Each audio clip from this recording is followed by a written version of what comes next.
Radio Divan. Pour une psychanalyse populaire, l'émission de Guylaine Dubois et Lucas Bielli, produite et réalisée par FM+.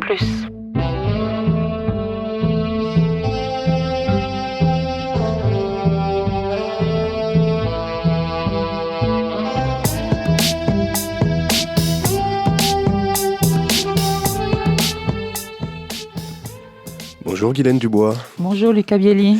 Nous nous retrouvons, donc vous êtes toujours psychanalyste à 7, vous exercez et recevez vos patients. Absolument, et vous à Montpellier, Lucas. Tout à fait. On trouve votre adresse sur votre site internet.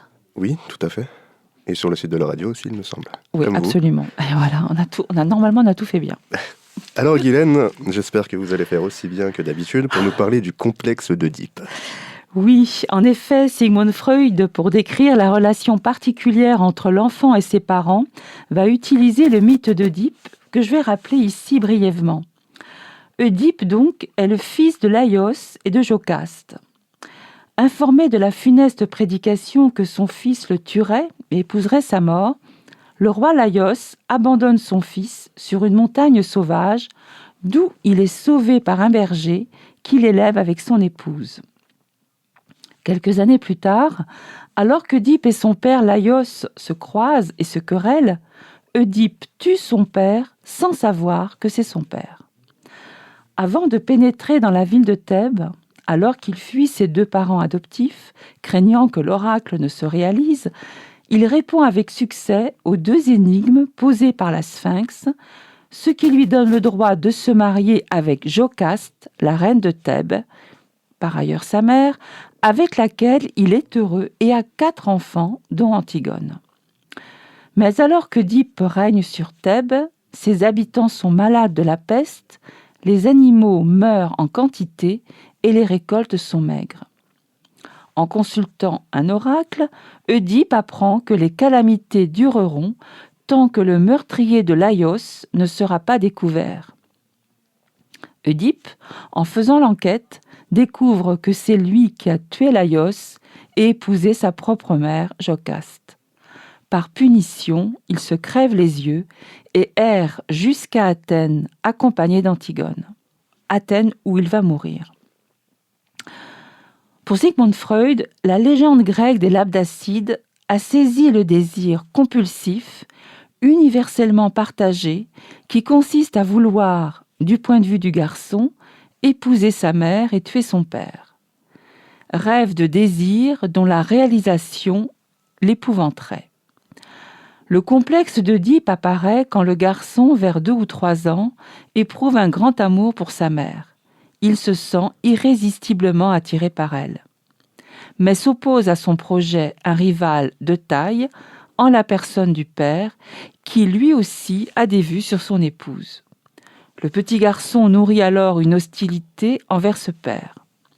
Mais peu à peu, ses sentiments se mêlent à de l'admiration, de la tendresse, envers ce père auquel il s'identifie. Il renonce alors à la relation exclusive avec sa mère. Le complexe d'Oedipe est abouti vers l'âge de 5 ou 6 ans. La petite fille, quant à elle, éprouve du désir pour son père, déclare qu'elle veut se marier avec lui. Mais pour la petite fille, c'est la maman qui est gênante, car le père semble bien avoir des sentiments pour cette mère qui représente pour la petite fille une rivale. Mais de même que le petit garçon, la fille renonce à son désir et s'identifie à sa mère. Ce fameux complexe d'Oedipe se résout pour l'enfant, qu'il soit fille ou garçon, quand le couple parental ne permet pas à l'enfant de prendre ses désirs pour la réalité. C'est par une attitude ferme et aimante que l'enfant va réorienter ses désirs et devenir lui-même un adulte. De retour sur FM+, votre émission Radio Divan. Et merci Guylaine pour cet exposé sur le complexe d'Oedipe. Alors vous avez raconté cette histoire d'une manière incroyable et vraiment je crois que c'est la première fois que je l'entends aussi bien raconter. Donc je la réécouterai celle-là avec grand plaisir en tout cas, merci. Alors je me suis inspirée de Catherine Salle qui a écrit un livre sur la mythologie grecque et romaine la mythologie pour les nuls, voilà, gréco-romaine. Et elle le raconte aussi. Alors, je n'ai pas fait de copier-coller de Catherine Sall parce que c'était trop long, mais en effet, j'ai essayé de le synthétiser. Mais j'avais un très bel appui de la part de cette excellente chercheuse sur l'histoire gréco-romaine, Catherine Sall. Non, c'était vraiment, vraiment super, je vous remercie. Donc, revenons sur le complexe. Alors, j'aimerais aussi donner à titre d'information que Carl Gustav Jung a donné un nom à la relation, mais du côté de la fille, qu'il appelle le complexe d'Electre. On en fera une émission un jour, pourquoi pas. C'est l'équivalence côté fille du fameux complexe d'Oedipe. C'est vrai qu'on a beaucoup reproché à Freud de s'intéresser aux petits garçons et de négliger un peu la condition féminine. Oui, c'est vrai qu'on lui a beaucoup reproché ça. Oui.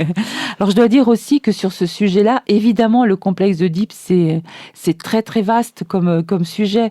Et comme il fallait raconter le complexe dans une première émission sur ce sujet, évidemment, il y aurait tellement d'autres choses à dire, à enrichir. Mais nous avons d'autres émissions à produire. Oui, mais on pourrait parler, ne serait-ce que pour donner des informations aux gens, comment est-ce que se manifeste ce complexe d'Oedipe ? Est-ce que vous avez déjà rencontré des garçons, des petits garçons, justement, qui ont ce complexe d'Oedipe-là ? Alors, ça arrive souvent quand, justement, il n'y a pas le cadre qui est mis en place. On sait qu'il y a le côté de la loi qui est représenté par le père. Alors souvent, si vous avez un père absent, là, le complexe d'Oedipe risque d'être beaucoup plus ancré. Et ça va se dériver par des sortes d'anormalités comportementales, en général. Et quoi qu'il en soit, il est vrai aussi que dans nos cabinets, sur les divans, il y a beaucoup de personnes qui vont... D'abord dire que c'est complètement inconscient, le complexe d'Oedipe. C'est vécu d'une façon inconsciente. Et ensuite, que personne, finalement, ne le réalise pleinement d'une façon satisfaisante. D'où les patients en psychanalyse. Oui, ça en fait partie. Mais c'est vrai que voilà, c'était intéressant, je trouve, de revenir là-dessus. Et merci encore pour votre description. À la semaine prochaine. À la semaine prochaine. Et n'hésitez pas à nous retrouver sur le site internet de la radio FM+, et sur la chaîne YouTube Radio Divan. À bientôt. Au revoir. Au revoir.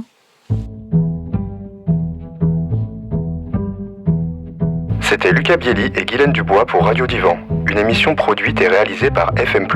Sur une musique originale de William Balfour, à retrouver sur radiofmplus.org, sur YouTube et Deezer.